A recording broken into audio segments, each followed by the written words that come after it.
আসসালামু আলাইকুম ওয়া রাহমাতুল্লাহি ওয়া বারাকাতুহু। আশা করি আল্লাহ পাকের অশেষ রহমতে আপনারা ভালো আছেন। জীবন চলার পথে প্রত্যেক মানুষই কোনো না কোনো সমস্যার সম্মুখীন হন। অনেক সময় সেসব সমস্যার উপযুক্ত সমাধান না পেয়ে হতাশায় ভুগতে থাকেন। কিন্তু আল্লাহ তাআলা বান্দার প্রয়োজন মেটানোর জন্য সুন্দর ও নিখুঁত একটি পদ্ধতির শিক্ষা দিয়েছেন, আর তা হল সালাতুল হাজত তথা প্রয়োজনের মুহূর্তের নামাজ পড়া। সালাত অর্থ নামাজ আর হাজত অর্থ প্রয়োজন, সুতরাং মূল অর্থ হল প্রয়োজনের মুহূর্তের নামাজ। আর ইসলামী পরিভাষায় বান্দার যে কোনো বিপদ মুক্তির জন্য বা সমস্যা সমাধানের জন্য 2 রাকাত নামাজ পড়ে আল্লাহর কাছে সাহায্য প্রার্থনা করাকে সালাতুল হাজত বলে। এই নামাজের সংখ্যা 2 রাকাত এবং তা পড়া মুস্তাহাব। সালাতুল হাজত বিপদগ্রস্ত বান্দার খাঁটি সহযোগী।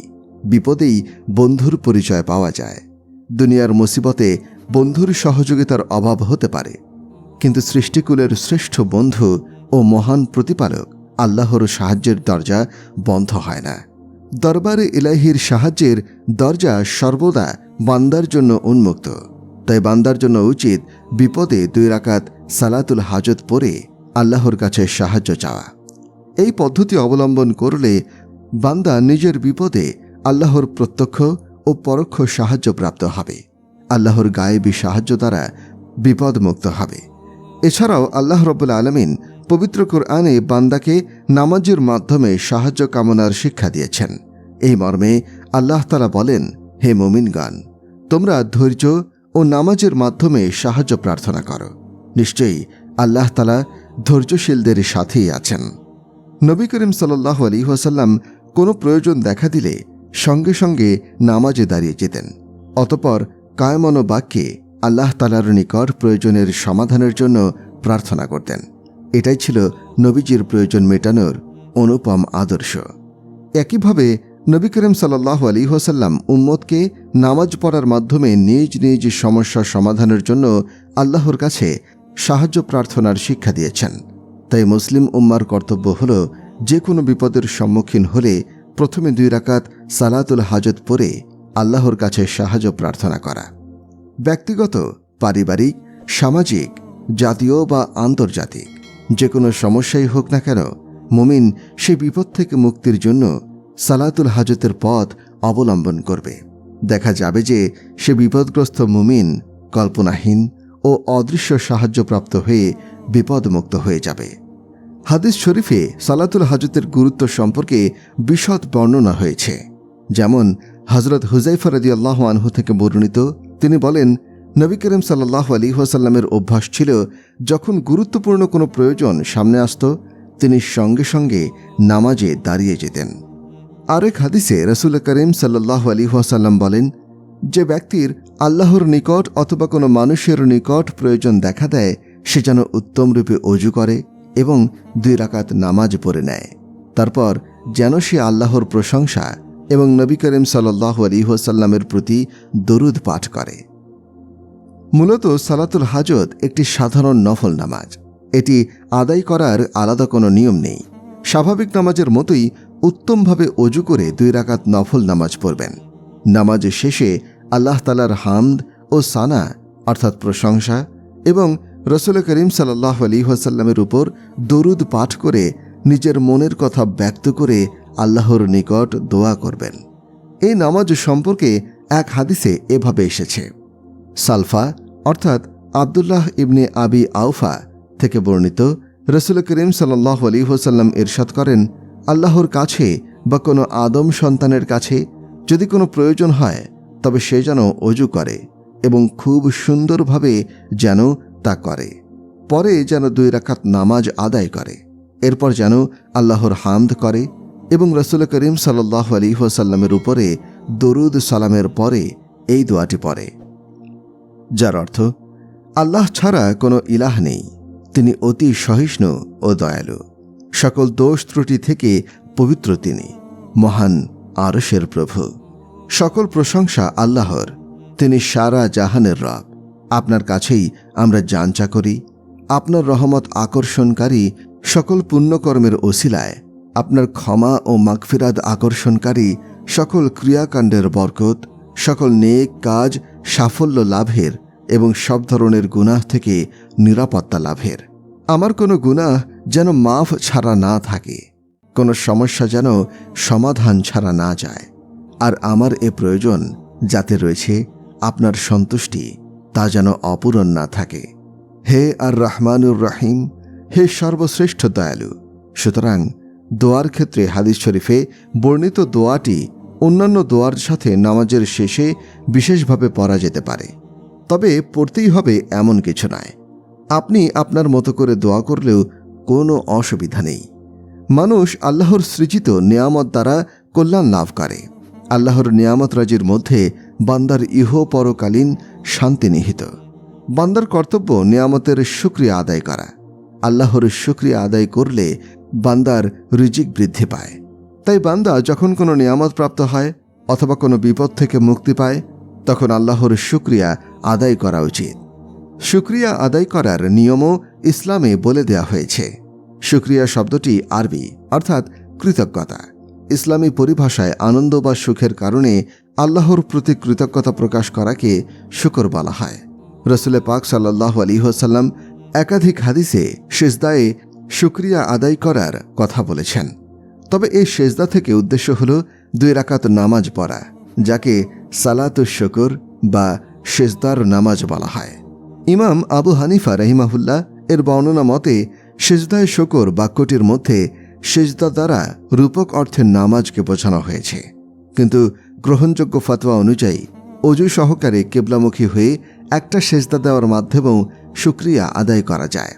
সুতরাং কোনো বান্দা যদি 2 রাকাত নফল নামাজ দ্বারা শুকরিয়া আদায় করে, তখন তাকে সালাতুশ শুকর বলবে।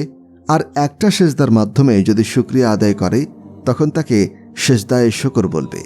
এই পদ্ধতিতে আল্লাহর নিয়ামতের শুকরিয়া আদায় হয়ে যাবে। সালাতুশ শুকরের রাকাতের সংখ্যা নির্দিষ্ট নয়, কিন্তু 2 রাকাতের কম না হওয়া চাই, আর তা নিষিদ্ধ বা মাকরুহ সময়ে আদায় করা যাবে না। সালাতুশ শুকরের স্বতন্ত্র কোনো নিয়ম নেই, বরং অন্যান্য নফল নামাজের মতো করেই আদায় করবে। শুকর আদায়ের নির্দেশ। আল্লাহর নিয়ামত অসীম, বান্দার পক্ষে তা গণনা করা সম্ভব নয়। আবার সেসব নিয়ামতের শুকর আদায়ের সময়সীমারও অন্ত নেই। বান্দার দুনিয়ার সংক্ষিপ্ত জীবনে আল্লাহর অশেষ নিয়ামতের শুকর পরিপূর্ণভাবে আদায় করা অসম্ভব। এরপরেও বান্দাকে আল্লাহর নিয়ামতের শুকরিয়া আদায় করে যেতেই হবে। কখনো বান্দা আল্লাহ প্রদত্ত নিয়ামতের প্রতি অকৃতজ্ঞ হতে পারে না। এটাই হলো সৃষ্টিকর্তার বিধান। এই মর্মে আল্লাহ তাআলা বলেন, তোমরা আমাকে স্মরণ করো, তাহলে আমিও তোমাদেরকে স্মরণ করব। আর তোমরা আমার নিয়ামতের শুকর আদায় করো, আর অকৃতজ্ঞতা করো না। কুরআনে শুকরিয়ার গুরুত্ব। আল্লাহ তাআলা মানব জাতির জন্য বেশুমার নিয়ামত দান করেছেন। আবার সেই নিয়ামতে শুকরিয়া আদায় করার প্রতি তাগিদও দিয়েছেন। বান্দা যত বেশি শুকরিয়া আদায় করবে, তত বেশি রিজিক প্রাপ্ত হবে। আর যদি শুকরিয়া আদায় না করে, তখন আল্লাহ তাআলা বান্দার উপরে কঠিন আযাব নাজিল করেন। তাই আমাদের উচিত রিজিক বৃদ্ধির জন্য এবং জাহান্নামের ভয়ঙ্কর শাস্তি থেকে নিজেকে বাঁচানোর জন্য বেশি পরিমাণে আল্লাহর শুকরিয়া আদায় করা। এ প্রসঙ্গে আল্লাহ তাআলা বলেন, আর যখন তোমাদের প্রভু ঘোষণা দিলেন, যদি তোমরা শুকরিয়া আদায় করো, তবে আমি অবশ্যই তোমাদের নিয়ামত বাড়িয়ে দেব। আর যদি তোমরা অকৃতজ্ঞ হও, নিশ্চয়ই আমার শাস্তি অত্যন্ত ভয়াবহ।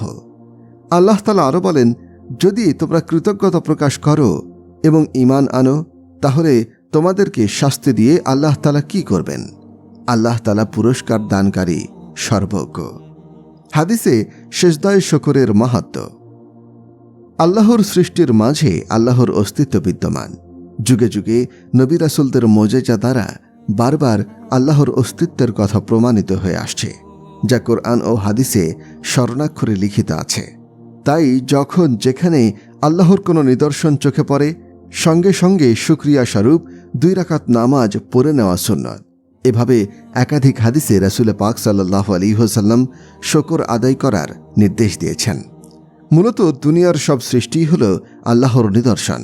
তাই আল্লাহর নিদর্শন দেখতে পেলে শুকরিয়া স্বরূপ 2 রাকাত নামাজ বা একটি সেজদায়ে শুকর আদায় করা উচিত।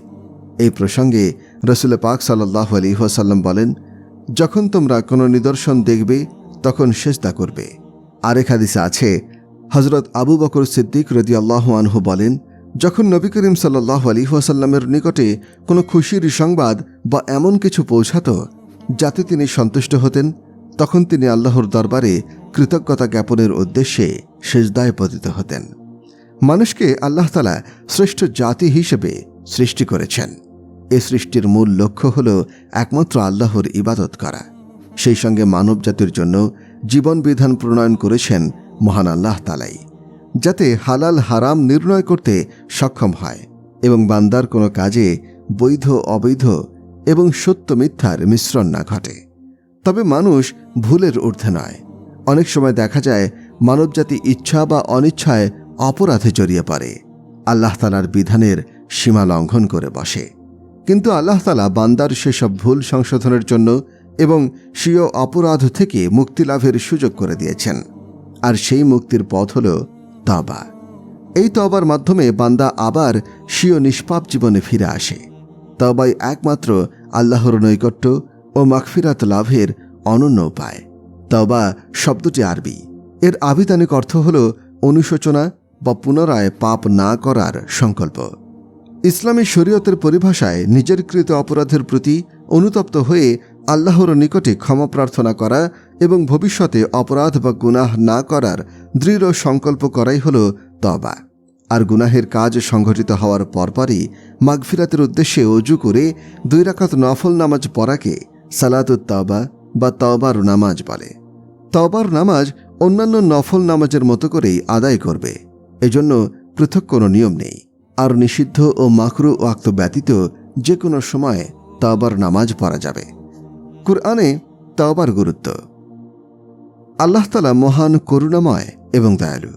তিনি বান্দাকে জাহান্নামের জ্বলন্ত আগুন থেকে বাঁচানোর জন্য তওবার বিধান রেখেছেন, যাতে কোনো অপরাধ সংঘটিত হলে সঙ্গে সঙ্গে তওবা করে পাপ মুক্ত হতে পারে এবং দোজখের আযাব থেকে পরিত্রাণ লাভ করতে পারে। এই প্রসঙ্গে আল্লাহ তাআলা বলেন, হে মুমিনগণ, তোমরা আল্লাহর কাছে তওবা করো, আন্তরিক তওবা। আশা করা যায় তোমাদের পালনকর্তা তোমাদের মন্দ কর্মসমূহ মোচন করে দেবেন এবং তোমাদেরকে প্রবেশ করাবেন জান্নাতে, যার তলদেশে ঝর্ণাসমূহ প্রবাহিত হয়। সেদিন আল্লাহ তাআলা নবী ও তার মুমিন বান্দাদেরকে অপদস্থ করবেন না। তাদের নূর তাদের সম্মুখে ও ডান পাশে ধাবিত হবে। তারা বলবে, হে আমাদের প্রতিপালক, আমাদের নূরকে পরিপূর্ণ করে দিন এবং আমাদেরকে ক্ষমা করুন। নিশ্চয়ই আপনি সব কিছুর উপরে সর্বশক্তিমান। আল্লাহ তাআলা আরও বলেন, হে মুমিনগণ, তোমরা আল্লাহর নিকটে তওবা করো, যাতে তোমরা সফলতা অর্জন করতে পারো। তওবার নামাজের ফজিলাত।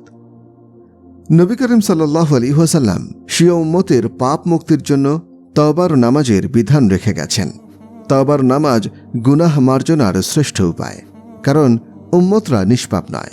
তাদের মধ্যে অন্যায়, অবিচার, অপরাধ ইত্যাদি সংঘটিত হবে, কিন্তু সেই অপরাধ থেকে তওবা বা তওবার নামাজের মাধ্যমে নিজের কৃত মন্দ কাজের জন্য আল্লাহর দরবারে ক্ষমা চাইতে হবে।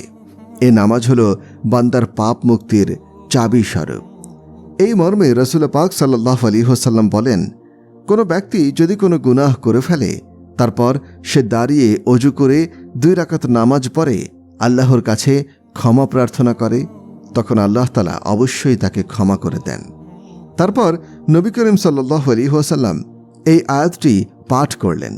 মুত্তাকি তারাই যারা কখনো কোনো অশ্লীল কাজ করে ফেললে অথবা কোনো মন্দ কাজে জড়িয়ে পড়লে নিজের উপরে জুলুম করে বসলে আল্লাহকে স্মরণ করে এবং নিজের পাপের জন্য ক্ষমা প্রার্থনা করে। নবীজির তওবা। নবী করিম সাল্লাল্লাহু আলাইহি ওয়াসাল্লাম এবং সাহাবায়ে কেরাম রাদিয়াল্লাহু আনহুম নিষ্পাপ, এতে কোনো সন্দেহ নেই। এরপরও নবী করিম সাল্লাল্লাহু আলাইহি ওয়াসাল্লাম নিজেও তওবা করতেন। তিনি এই জন্য তওবা করতেন যে যাতে নবীজির পবিত্র অন্তর আল্লাহর দরবারে হাজির থাকে, আল্লাহর দরবার থেকে অন্যদিকে গাফেল না হয়। একইভাবে সাহাবারাও আল্লাহর ভয়ে তওবা করতেন। এমনকি নবীজি সাল্লাল্লাহু আলাইহি ওয়াসাল্লাম দৈনিক 100 বার তওবা করতেন। এ প্রসঙ্গে রাসূলে পাক সাল্লাল্লাহু আলাইহি ওয়াসাল্লাম বলেন, হে মানব জাতি, তোমরা আল্লাহর নিকটে তওবা করো, নিশ্চয়ই আমি দৈনিক 100 বার তার নিকট তওবা করি। রাসূল করিম সাল্লাল্লাহু আলাইহি ওয়াসাল্লাম আরও বলেন, গুনাহ থেকে তওবাকারী ওই ব্যক্তির ন্যায় যার কোনো গুনাহ নেই। অজু করার পরে অজুর অঙ্গগুলো শুকানোর পূর্বেই 2 রাকাত নামাজ পড়া মুস্তাহাব। ইসলামী পরিভাষায় এই নামাজকে তাহিয়াতুল অজু বলা হয়। এই নামাজ যদিও বাধ্যতামূলক নয়, তবে এর অনেক ফজিলত রয়েছে। যেমন হাদিস শরীফে এসেছে, উকবা ইবনে আমির রাদিয়াল্লাহু আনহু থেকে বর্ণিত, তিনি বলেন, রাসূল সাল্লাল্লাহু আলাইহি ওয়াসাল্লাম ইরশাদ করেন, যে মুসলমান সুন্দররূপে অজু করে, তারপর দাঁড়িয়ে দেহ ও মনকে পুরোপুরি তার প্রতি নিবদ্ধ রাখে এবং 2 রাকাত নামাজ আদায় করে, তার জন্য জান্নাত ওয়াজিব হয়ে যায়। অপর এক হাদিসে এসেছে, হযরত আবু হুরায়রা রাদিয়াল্লাহু আনহু হতে বর্ণিত, তিনি বলেন, একদা ফজরের নামাজের সময়ে নবী করিম সাল্লাল্লাহু আলাইহি ওয়াসাল্লাম হযরত বেলাল রাদিয়াল্লাহু আনহুকে লক্ষ্য করে বললেন, হে বেলাল, বলো দেখি, তুমি ইসলাম গ্রহণের পরে এমন আশাব্যঞ্জক কি আমল করেছ যাতে বিরাট সওয়াবের আশা তুমি করতে পারো? কেননা আমি জান্নাতে আমার সম্মুখে তোমার পায়ের জুতার শব্দ শুনতে পেয়েছি। এর উত্তরে হযরত বেলাল রাদিয়াল্লাহু আনহু বললেন, হে আল্লাহর রাসূল সাল্লাল্লাহু আলাইহি ওয়াসাল্লাম, আমি এটা ছাড়া এমন কোনো কাজ করিনি যার দ্বারা বিরাট সওয়াবের আশা করা যেতে পারে। তা হলো, আমি রাতে কিংবা দিনে যখনই পবিত্র হয়েছি, অর্থাৎ অজু করেছি, তখনই সে অজু দ্বারা আমি নামাজ পড়েছি, যে পরিমাণ নামাজের আল্লাহ কর্তৃক আমাকে তৌফিক দেওয়া হয়েছে। তাহিয়াতুল অজু নামাজের নিয়ম। তাহিয়াতুল অজুর নামাজ পড়তে সাধারণ সুন্নত বা নফল নামাজের ন্যায় যে কোনো সূরা কিরাত দ্বারা তাহিয়াতুল অজু নামাজ আদায় করা যায়। উভয় রাকাতেই সূরা ফাতিহার পরে অন্য সূরা মিলিয়ে পড়তে হবে। আখেরি বৈঠক আত্তাহিয়াতু, দরুদ শরীফ ও দোয়ায়ে মাসুরা সব পড়ে স্বাভাবিক নামাজের মতোই সালাম ফেরাতে হবে।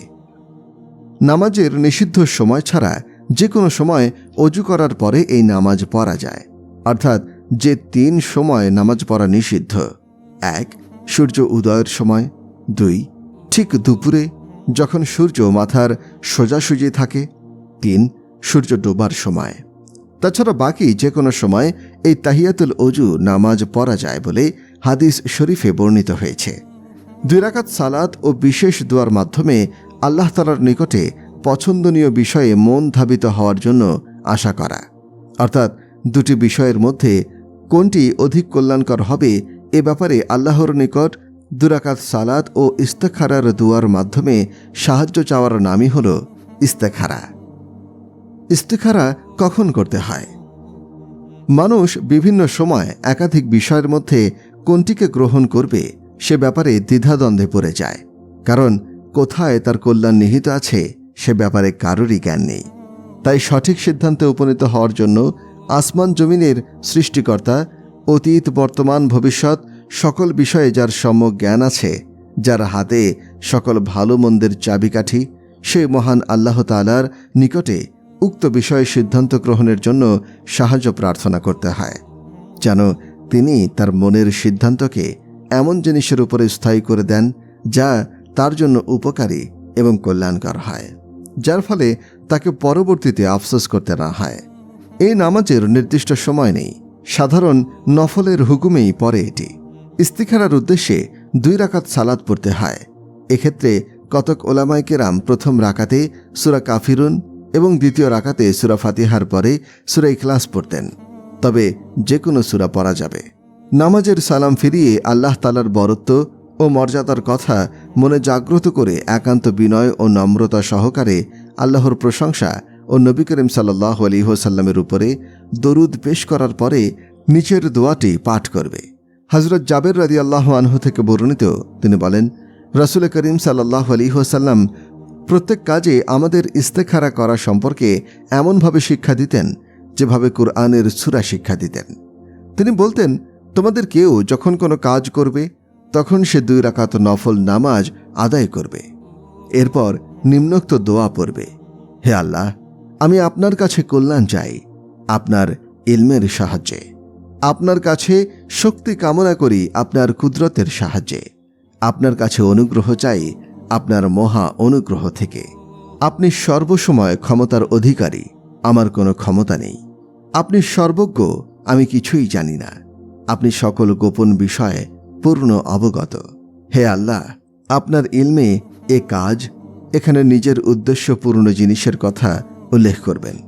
আমার দিন, আমার জীবন, জীবিকা ও কর্মফলের দিক থেকে, বা তিনি নিম্নোক্ত শব্দগুলো বলেছিলেন, এ কাজ দুনিয়া ও আখিরাতের দিক থেকে ভালো হয়, তবে তা আমাকে করার শক্তি দান করুন। পক্ষান্তরে আপনার ইলমে এ কাজ, অর্থাৎ নিজের প্রয়োজনীয় কাজ, যদি আমার দিন, আমার জীবন, জীবিকা এবং কর্মফলের দিক থেকে, অথবা বলেছিলেন দুনিয়া ও পরকালের দিক থেকে মন্দ হয়, তবে আমার ধ্যান কল্পনা এ কাজ থেকে ফিরিয়ে নিন। আমার খেয়াল আমার অন্তর থেকে দূরীভূত করে দিন, আর আমার জন্য যেখানেই কল্যাণ নিহিত রয়েছে এর ফয়সালা করে দিন, এবং আমাকে এর উপরেই সন্তুষ্ট করে দিন। এরপর নিজের প্রয়োজনের কথা ব্যক্ত করবেন। প্রিয় দর্শক শ্রোতা, এমন সব মনোমুগ্ধকর ঘটনা ও ইহকাল থেকে পরকাল পর্যন্ত বিস্তারিত ইসলামিক বিষয় নিয়ে আলোচনা করা হয় আমাদের চ্যানেলে। আপনি যদি আমাদের চ্যানেলে নতুন হয়ে থাকেন তাহলে অবশ্যই সাবস্ক্রাইব করবেন। আজকে এ পর্যন্তই। পরবর্তী ভিডিও দেখার জন্য আমন্ত্রণ রইল। ধন্যবাদ।